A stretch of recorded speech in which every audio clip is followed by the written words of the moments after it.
Welcome to big news. నేను మీ గౌసుద్దీన్ షేక్. ఉన్నదే రాస్తా, చూసిందే చెప్తా. కాంగ్రెస్ పార్టీలో సబితమ్మకు నో ఎంట్రీ. ఎస్, మహేశ్వరం శాసనసభ్యురాలు సబితా ఇంద్రారెడ్డికి కాంగ్రెస్ పార్టీలో గేట్లు మూసేశారు. కాంగ్రెస్ పార్టీలో ఆమె ప్రవేశాన్ని నిషిద్ధం చేశారు. ఆమెను ఎట్టి పరిస్థితుల్లోకి కాంగ్రెస్ పార్టీలోకి చేరనివద్దని కాంగ్రెస్ పార్టీ శ్రేణులు భారీ ఎత్తున డిమాండ్ చేయడంతో ఆమెకు దాదాపుగా గేట్లు మూసేసినట్టే చెప్తున్నారు. ముఖ్యంగా గత కొంతకాలంగా ఎన్నికల తర్వాత కాంగ్రెస్ పార్టీ అధికారంలోకి వచ్చిన తర్వాత అందరికంటే ముందు శాసనసభ్యురాలు సబితా ఇంద్రారెడ్డి కాంగ్రెస్ పార్టీలోకి జంప్ అవుతారని ప్రచారం జరిగింది. ఆమె ఆల్రెడీ అక్కడ కర్చీఫ్ కూడా వేశారని చాలా పెద్ద ఎత్తున ప్రచారం జరిగింది. కానీ మారుతున్న రాజకీయ పరిస్థితుల నేపథ్యంలో సబితమ్మకు కాంగ్రెస్ పార్టీలో ఎంట్రీ లేనేలేదట. ఆమె కాంగ్రెస్ పార్టీలోకి వస్తే, ఒకవేళ ఆమె కాంగ్రెస్ పార్టీలోకి చేరితే పెద్ద ఎత్తున తీవ్ర ప్రతిఘటన ఉంటుందని కాంగ్రెస్ పార్టీ శ్రేణులే పార్టీ అధిష్టానానికి సూటిగా చెప్పేశాయట.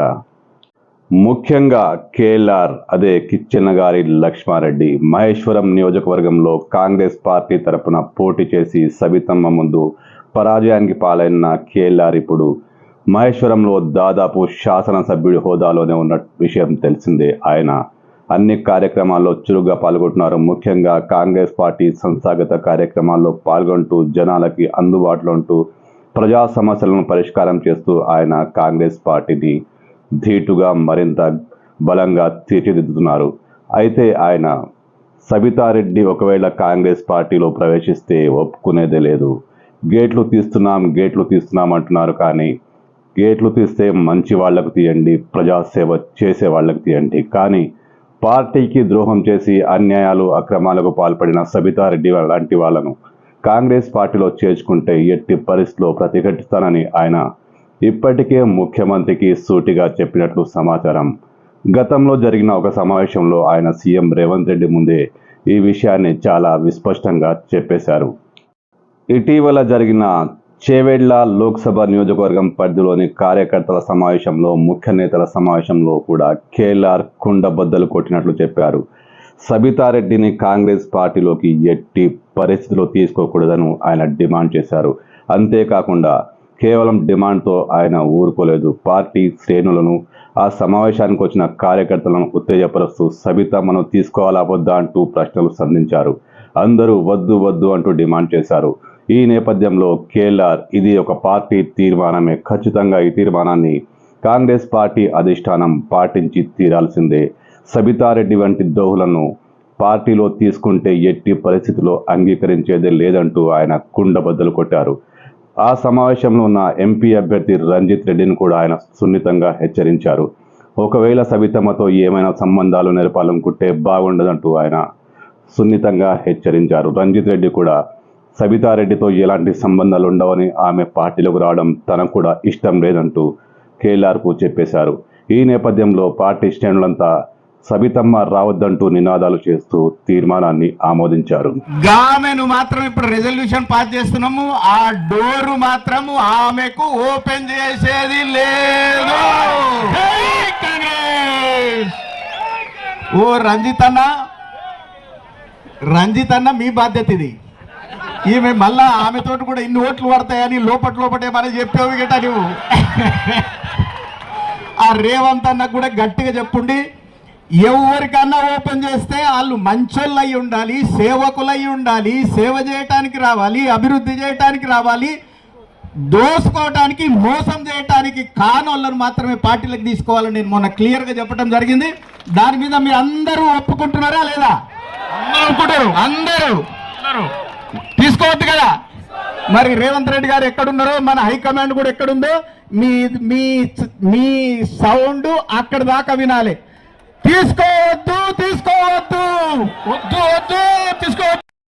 మాజీ మంత్రి, ప్రస్తుత శాసనసభ్యురాలు సబితమ్మ నిజంగా కాంగ్రెస్ పార్టీలోకి వచ్చే ప్రయత్నాలు చేశారా, ఇంకా చేస్తున్నారా అంటే ఆమె ఖచ్చితంగా పార్టీ మారతారని ఇప్పటికీ చాలా మంది బలంగా నమ్ముతున్నారు.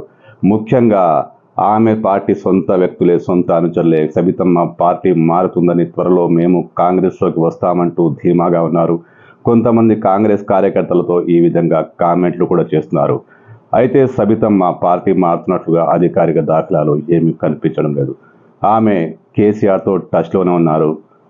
ఆమె బీఆర్ఎస్ పార్టీ సమావేశాల్లో పాల్గొంటున్నారు. అఫీషియల్గా ఆమె కాంగ్రెస్ పార్టీకి అనుకూలంగా ఎక్కడ మాట్లాడలేదు. కానీ ఇది రాజకీయం. ఆమె ఖచ్చితంగా కాంగ్రెస్ పార్టీలోకి జంప్ అయ్యే ప్రయత్నాలు చేస్తారని ఆ రెండు పార్టీల శ్రేణులు నమ్ముతున్నాయి. అందుకే కేఎల్ఆర్ ఆమె రాకను గట్టిగా వ్యతిరేకిస్తున్నట్టున్నారు.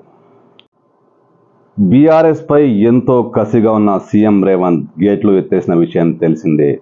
తమ ప్రభుత్వాన్ని పడేస్తాం, కూల్చేస్తామంటూ ప్రకటనలు చేస్తున్న బీఆర్ఎస్ను అడ్రస్ లేకుండా చేస్తానంటూ ఆయన కాంగ్రెస్ పార్టీలోకి ఆ పార్టీ ఎమ్మెల్యేలను ఆహ్వానిస్తున్నారు. చాలామంది చేరుతున్నారు కూడా. ఇదే పరిణామంలో సబితారెడ్డి కూడా కాంగ్రెస్ పార్టీ కండువా కప్పుకోవచ్చు అని ప్రచారం జరుగుతోంది. అయితే ఇది కేఎల్ఆర్కు ఎంత మాత్రం ఇష్టం లేదు. ముఖ్యంగా స్థానిక కాంగ్రెస్ కార్యకర్తలకు కూడా అస్సలు ఇష్టం లేదు. కార్యకర్తల మనోభావాలకు అనుగుణంగానే కేఎల్ఆర్ కూడా సబితమ్మ రాకను తీవ్రంగా వ్యతిరేకిస్తున్నారు. అయితే బీఆర్ఎస్ కార్యకర్తలు, బీఆర్ఎస్ కింది స్థాయి నేతలు మాత్రం తాము నెక్స్ట్ కాంగ్రెస్ పార్టీలోనే ఉంటామంటూ ధీమా వ్యక్తం చేస్తున్నారు. అఫీషియల్గా ఎవరు ప్రకటించకున్న కార్యకర్తల అంతరంగిక ముచ్చటలో మాత్రం తాము త్వరలో కాంగ్రెస్ పార్టీ కండువా కప్పుకుంటామని వాళ్ళు ఆశాభావం వ్యక్తం చేస్తున్నారు. అయితే బీఆర్ఎస్ ఎమ్మెల్యే సబితారెడ్డితో రాజకీయంగా తీవ్ర విభేదాలున్న కేఎల్ఆర్ మాత్రం కసిగా పావులు కదుపుతున్నారు. సబితమ్మను ఎట్టి పరిస్థితిలో రాకుండా చేస్తామంటూ ఆయన పంతం పట్టి ఉన్నారు. నిజానికి మహేశ్వరం నియోజకవర్గంలోని కాంగ్రెస్ కార్యకర్తలు భయపడుతున్నారు. ఎక్కడ సబితమ్మ వస్తుందోనని. సబితమ్మతో ఉన్న రాజకీయ వైరం నేపథ్యంలో సబితమ్మ వస్తే మళ్ళీ తమను అణిచేస్తుందని కాంగ్రెస్ కార్యకర్తలు భయపడుతున్నారు. ఈ కారణంగానే కేఎల్ఆర్ పై ఒత్తిడి తెస్తున్నారు. కేఎల్ఆర్ కూడా సబితమ్మను ఎట్టి పరిస్థితుల్లో అంగీకరించే పరిస్థితుల్లో లేరు. ఎందుకంటే ఎన్నికలకు ముందు ఆయన సబితమ్మపై సమర శంఖారావాన్ని పూరించారు. సబితారెడ్డి అక్రమాలను ఆయన తీవ్రస్థాయిలో ఎండగడుతూ ఎన్నికల ప్రచారం నిర్వహించారు. ఈ పరిస్థితిలో సబితారెడ్డి వస్తే నాలాంటి వాళ్ళు ఏం కావాలంటూ ఆయన రేవంత్ రెడ్డిని సూటిగానే ప్రశ్నించారు. అయితే ఇది రాజకీయం అయ్యా. తిట్టుకున్న వాళ్లే మిత్రులవుతారు. ఎవరు శత్రువులో ఎవరు మిత్రులు రాజకీయంలో అస్సలు చెప్పలేం. అస్సలే సబితారెడ్డి పార్టీలు మారే అలవాటు ఆమెకు ఎలాగో ఉంది. ఏమో కాంగ్రెస్ పార్టీలకు రావచ్చునేమో, రాకపోవచ్చునేమో, కానీ రాజకీయం ఇది. ఏమైనా జరగవచ్చు. కేఎల్ఆర్ ప్రయత్నాలకు విఘాతం కలగవచ్చు. కేఎల్ఆర్ సక్సెస్ కూడా కావచ్చు. ఎందుకంటే ఇది రాజకీయం.